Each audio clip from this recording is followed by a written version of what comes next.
Hello, this is Malorian, and this is something I'm going to call Hordes and Warmachine 101.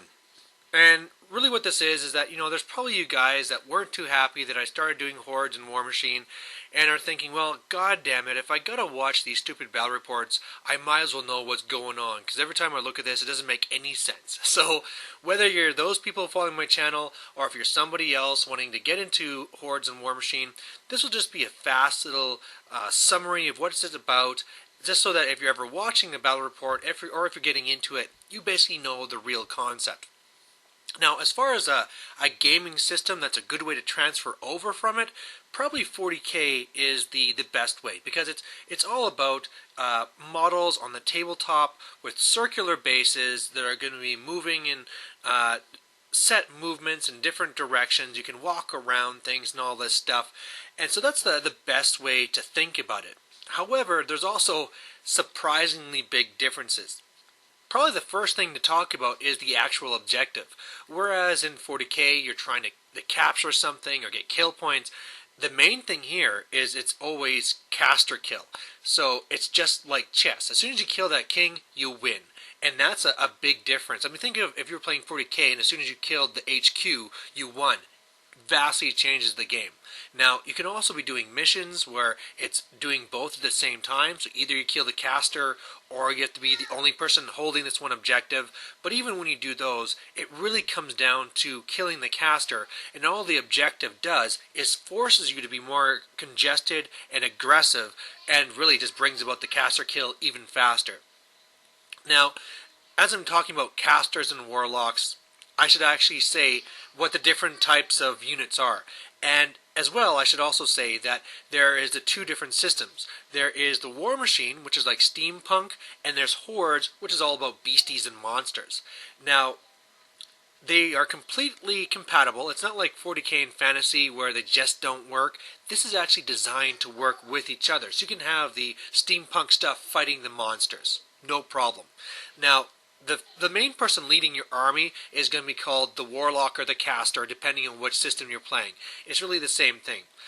Going past that, you're going to be having your jacks, or your monsters, which are kind of like your main support things. You're going to have something called units, which is, if you think of a unit of attack marines or archers, that's what this is. And then finally, there's something called solos, and they're really your support units.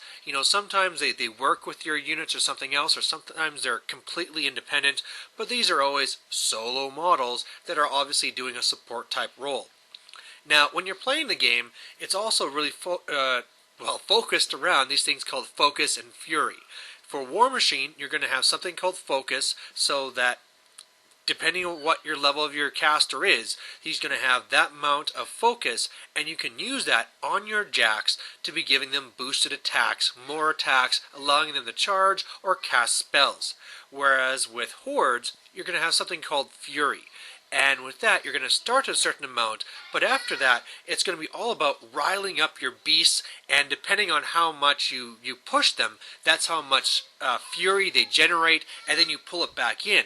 And the difference here is, whereas for War Machine, no matter what happens, every single time you get that same focus to use, with the Hordes, you have to be very careful, because if you use too much fury, and that's why some people call it going hot, then they can go into a frenzy. If you can't pull all those tokens off them, they have to roll a test, and they'll just randomly attack something near them. You try and attack enemies first, but if there's no enemy in range, they're going to go after friendly models. So you have to be fairly careful. So, and the same thing, you're using those to cast spells for the Hordes guys as well. So when you're doing your movement and stuff, you're usually doing your movement. You have your marches, which is the double the speed. You have your charges, which is the distance plus 3 inches. But whenever you want to do anything other than a regular movement, you're going to have to use focus or fury. The only time this doesn't apply is when it's for units. And that's why units are so great to have, is because they are not dependent on your caster.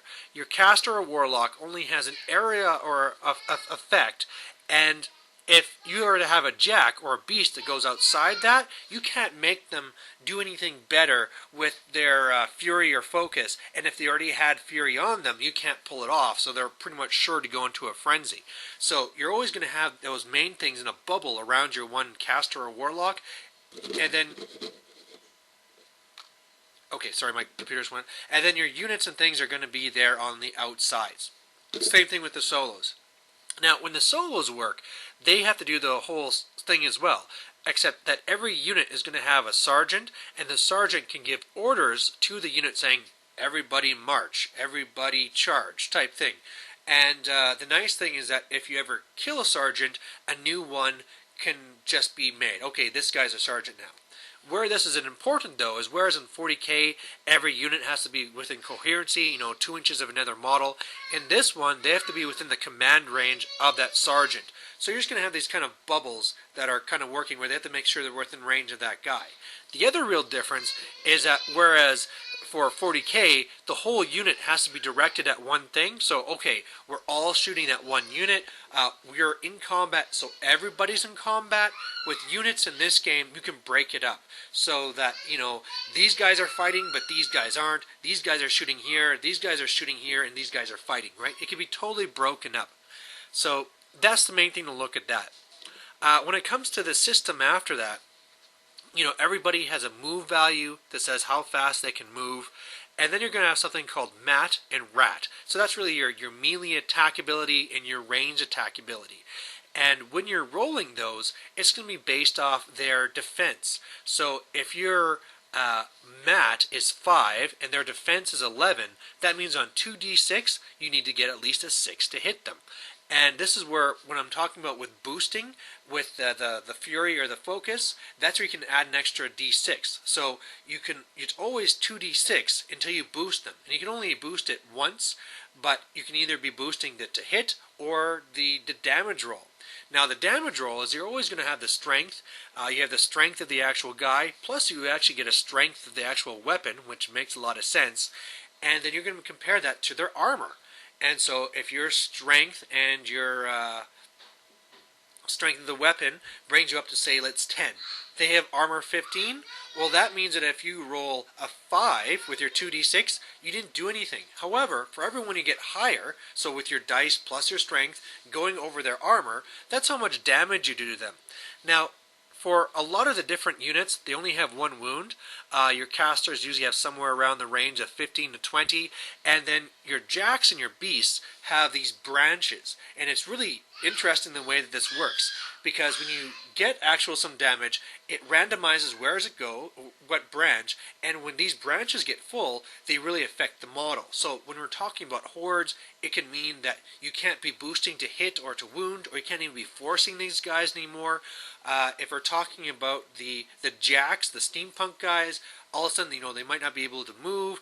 If you destroy an arm, they roll 1 less d6, meaning that usually you're almost never going to hit or you're never going to wound unless you're extremely powerful going against something weak. And so it's a big deal. And once you fill in all those boxes, they're dead. If it's a jack, you make like this little rubble. And of course, if your caster ever dies, then the game's over. And really, that's the whole game in a nutshell. It's really kind of like 40k, but with a chess element because it's all about that one character. And the real thing here is that these games are going to be really fast for this. Whereas with 40k or fantasy, you can have games that are going all the way to turn 6, and it's still not really done. You still have a good chunk of your army left. These games can be typically done on turn 3. If you go to turn 6, wow, this is a long game. So it's a really fast-paced, aggressive game. And the other thing that I should be adding in too is this whole element of feats. So depending on the caster you pick, they'll have this special one-time feat, and it'll be something like everybody in my control range gets frozen, or everybody in my control range that's friendly, they roll an extra dice to hit. That's a one-time per game thing. So imagine if they had this in 40k where, say, like Marnius Calgar is one turn, everybody gets to re-roll their armor saves, right? So whenever you're making your big push or whenever you're being attacked, all right, I'm going to pull this feat. So this is also another huge thing that you see, that also with these ones are devastating.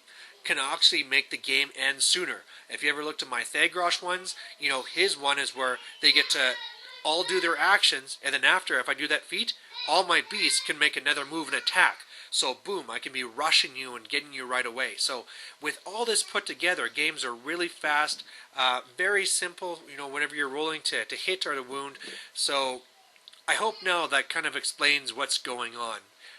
It's just in a nutshell, and of course, if you ever were to get into the game, you're going to need to get your army book and rule book and all this stuff. But for those just trying to wonder what the hell is happening in my battle reports or looking to start, this should be a good place to start. So I hope you enjoyed that. Bye.